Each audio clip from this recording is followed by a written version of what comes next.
I've used the Sony MDR-7506 for years. Like a lot of home producers and creators, I've just always had them around. They're kind of like the studio version of duct tape. Use it everywhere, it's reliable, and probably not going anywhere anytime soon. But recently, something changed. In my last open back headphone video, I tested a bunch of popular headphones, and when it was time to pick one, I surprised myself and maybe a few of you by choosing this. The Sony MDR-MV1. That made me realize maybe Sony isn't just a 7506 company anymore. Now there's these for studios and creators. The newest M1 closed back headphone and the open back MV1. I've had this for about a year now. So how did they compare to some of the best headphones out there? Let's find out. And to keep things fair, I did a blind test with these two serious heavy hitters. Let's start with the 7506. This is probably the most widely used studio headphone ever. It's a bit bright, and there are some details here, but let's be real. These were released over 30 years ago, and check it out. They haven't changed the packaging in 30 years. This is some vintage silk here. So anyway, people have just learned to like the 7506s, or to put up with them, quirks and all. You see, when you've been using something for such a long time, you learn how to compensate for their shortcomings, and even as a music mixer, you can figure out what you need to do with your music to help it sound good anywhere with these. But technically, this thing is showing its age. Yeah, it's cheap, but for this price, you can get much more modern and nice sounding headphones these days. If you're listening to cymbals, vocals, or anything with high-pitched tones above 8 kilohertz, these can make it sound more piercing than it actually is. And the bass? Yeah, it's a bit disappointing. There's noticeable distortion in the bass and even in the upper mids right where our ears are more sensitive. And the frequency response is only rated up to 10 kilohertz, while most modern headphones go way beyond that. That's not just a number. It means you might miss some air and sparkle, that sound that really gets you into the music. Still, there's a reason people love these and why I've had them around for so long. I've learned how it sounds.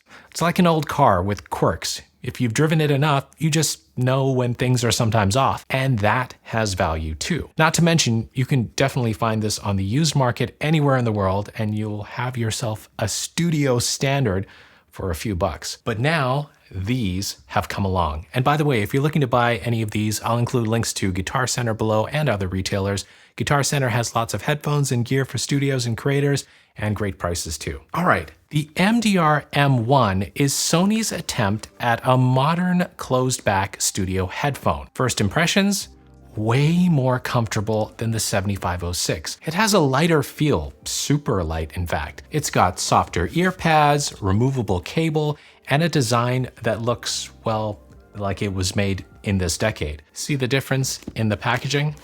Huh?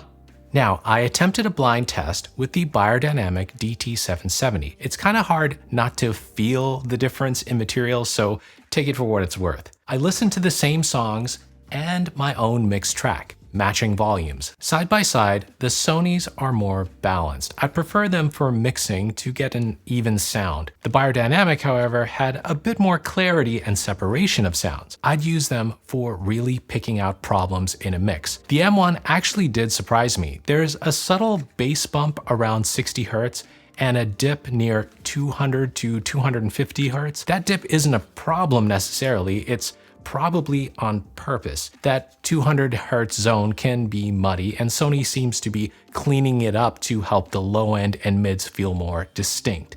It actually works. Mids sound clean, and the bass doesn't overpower anything. The treble? Smooth. Nothing sticks out, no sharp sibilants, and no harshness in long sessions. They've kind of fixed what was wrong with the 7506s with these. The M1s are pleasant, maybe a little distortion when I listen to some music very loud. It's not the cleanest or purest of sounds, but that might be okay for what you'll use it for. Tracking vocals, a super comfortable mixing sessions, all good. And here's the thing.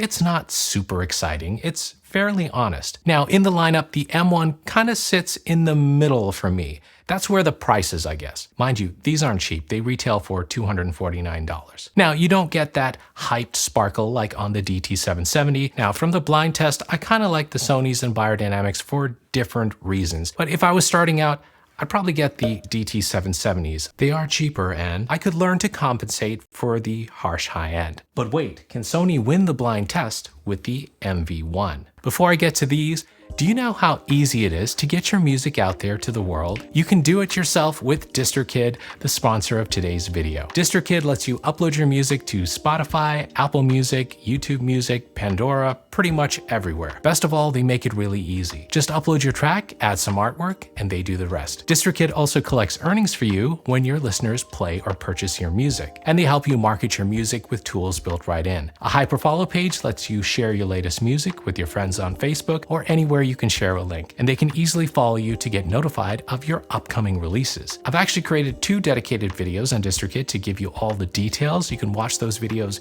right here. And if you're ready to sign up, I'll add a link below the video that'll give you 7% off your first year of membership. The MV1. The MV1 is Sony's open back headphone for studios. I've had it for about a year now.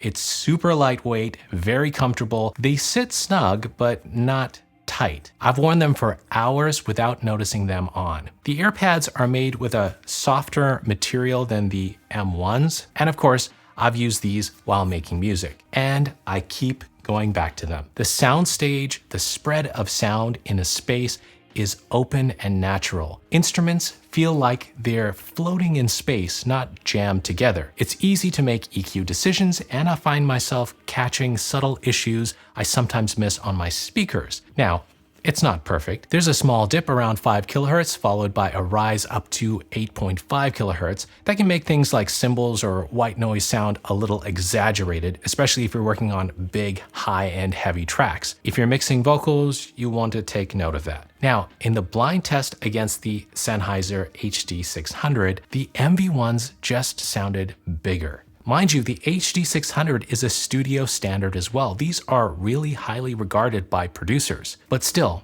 I picked the MV1 every time. I just heard more, and I could hear when I needed to make changes to my music. The 600 still sounded amazing, but in my tests, the MV1 gave me a better sense of space. And that's just refreshing when you've got headphones on.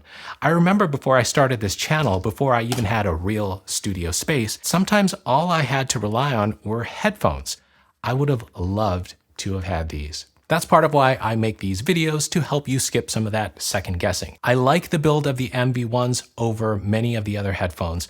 They feel premium without being heavy, and build quality feels better than the HD600s. So which one should you choose? Let me break it down. The 7506 is great for tracking, live recording, or if you're on a budget, if you want some brutally honest brightness, but prepare to learn it. I really like this as a spare set of headphones around the studio.